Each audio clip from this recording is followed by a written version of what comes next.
Hello everyone, I'm Miss Mark. Welcome to another video. For this one, I believe this was recorded in one of my early morning 6 a.m. sessions, but I decided to just paint and not talk while I paint and then do this voiceover at a reasonable hour after the sun is up and stuff. So if you guys have a strong preference between like live talking while I'm painting and drawing versus doing a voiceover, let me know. Anyway, I figured for this video, I'm going to answer a couple questions. I asked for questions over on Instagram, and I got some, so I'm just going to answer some of those questions in the next few videos. So, somebody asked over on Instagram, how do I learn, or suggestions for how to learn anatomy and watercolor. So, obviously, like these are like two kind of very different subjects, so how I would individually go about learning them would be different, but in general, I am a big fan of just learn how to show up daily. I think I've talked about this a lot, especially in my 6 a.m. series, but a huge part of art is just learning to say, I'm going to show up, and then following through. And then learning to say, I'm going to show up, and I'm going to sit down and try to draw or paint for this amount of time, and following through on that. You have to sort of build up the stamina to do it, sort of build up your muscles to practice. Because what I find happens is if you, like, say you don't have a daily drawing practice or a weekly practice, you know, you just kind of feel like drawing maybe once or twice a month. When you sit down to try and learn how to do something, it's almost like you're trying to set a record time on a marathon when you don't even walk every day, you know? So you're just kind of expecting a lot from yourself without your muscles being developed. I hope that makes sense. Anyway, so the first thing for anatomy, for watercolor, comics, any art form is first develop a habit of showing up on a regular basis. It doesn't necessarily have to be daily.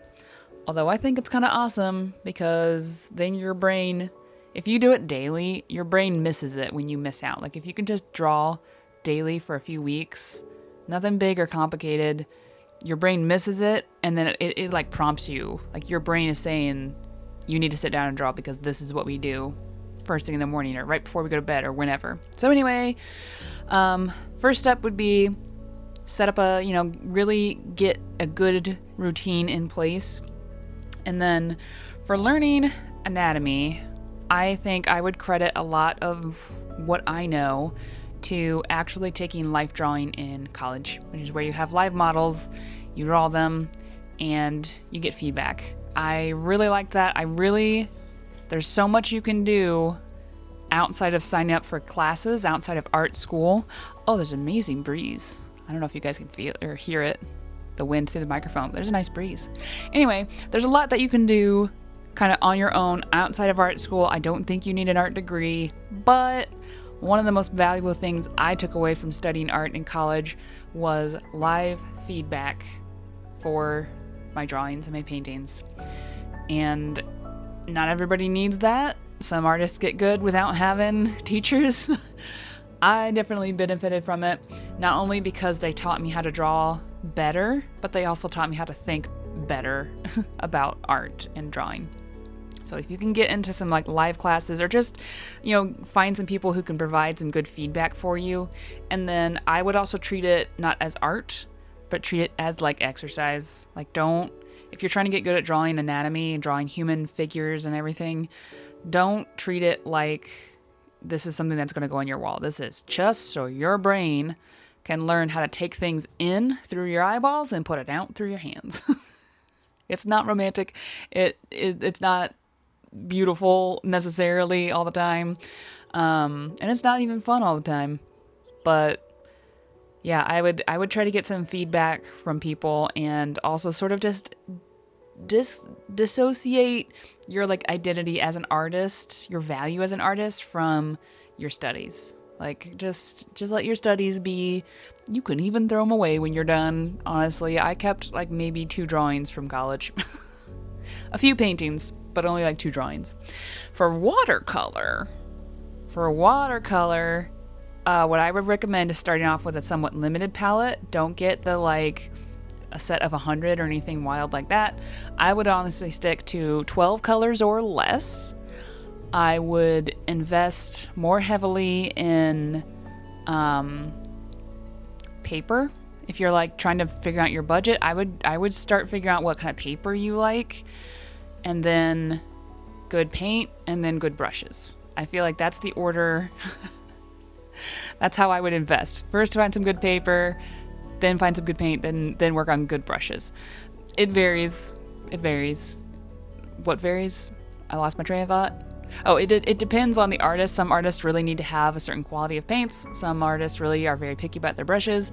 For me, I really want the paper to react a certain way.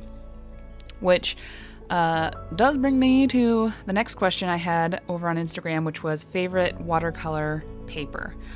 I have a list. And it depends a little bit on what I'm doing. So for sketching and little studies like this, I kind of just like mixed media paper. My goal is for something that allows the watercolors to spread a little bit without sinking into the paper right away, so I can kind of manipulate them and blend them. And I also like it that like if I can add water and lift the paint again.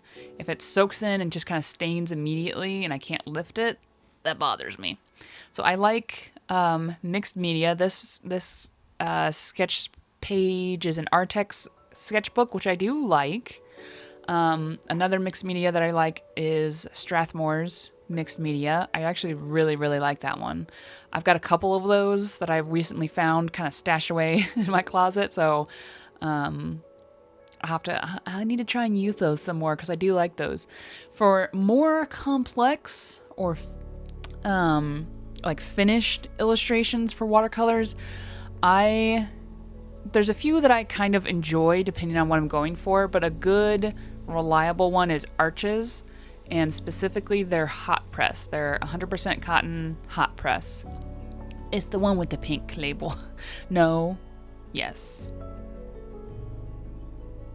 it's pink. I really like that one.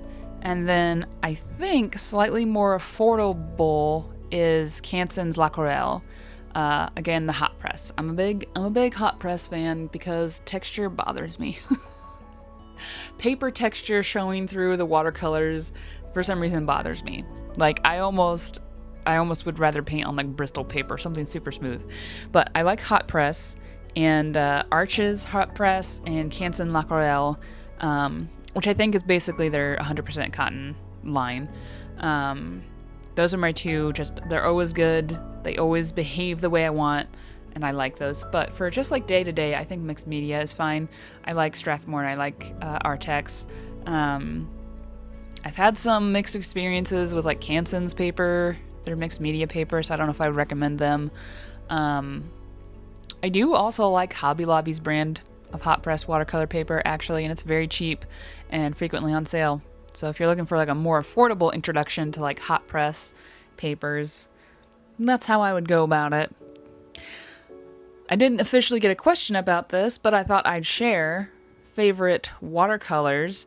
So in terms of just going to buy a set, if you're new to watercolors and you don't want to spend a ton of money, but you want to have a good variety, I do like Paul Rubens.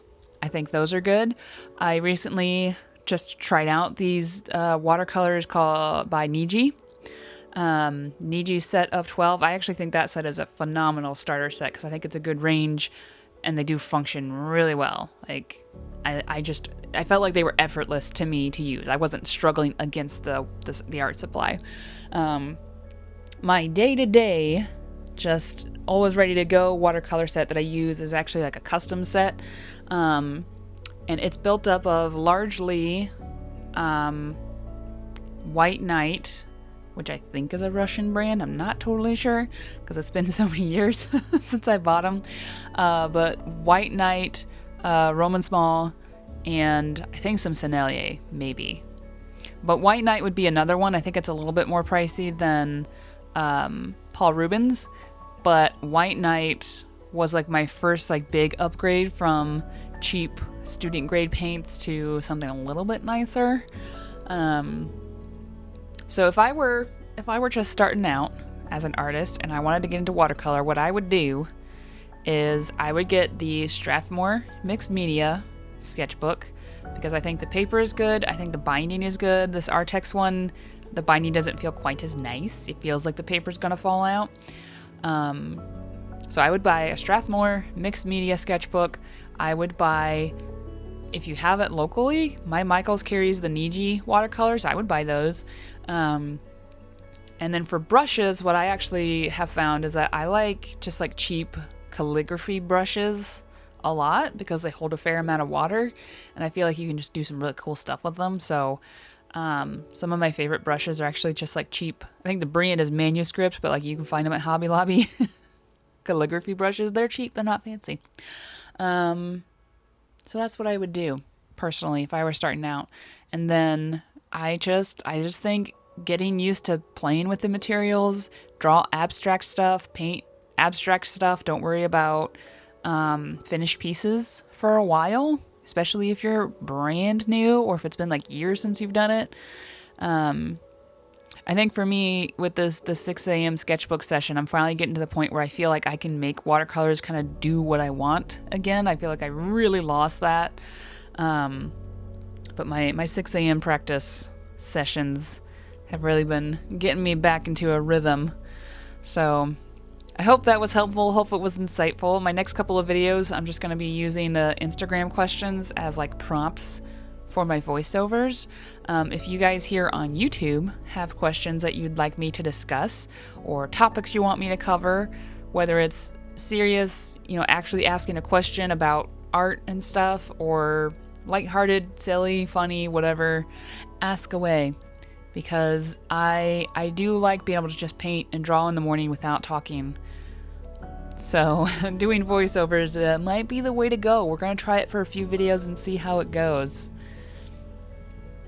This particular page, just real quick before the video ends, this is like a sci-fi story that's been kind of bouncing around in my brain. It tentatively has a title, but I don't want to share it because it's just, there's no real plot. It's one of those stories that you're like, wouldn't it be cool if there was a story about these characters who do this one thing? And that's as far as I've gotten. So, but there is, what I can share is there is like a snow planet, and this is like the guy that lives on the snow planet. So anyway, he doesn't have a name, actually. If you guys have made it this far in the video, you should comment down below what you think his name should be. So he is kind of like a higher up leader guy. I don't know if they have elections. I don't know if they have a monarchy. I don't know if they have tribes. I don't know. I haven't gotten that far yet. All I know is this guy lives on a snow planet, and then there's a girl who lives on like a desert planet, and that's all we got. Okay, we're running out of time here on this video. Got a little bit, like a minute left. Thank you guys so much for watching. If you did make it all the way to the end. If you did make it all the way to the end, I would really appreciate it if you left a comment down below. It can be a question for a future video or your thoughts on watercolors. I would love to know your favorite supplies, mainly because I like learning about them and finding new things to buy. And yeah, thank you so much for watching all the way to the end. I will see you in a future video, and I hope you have a great day. Goodbye.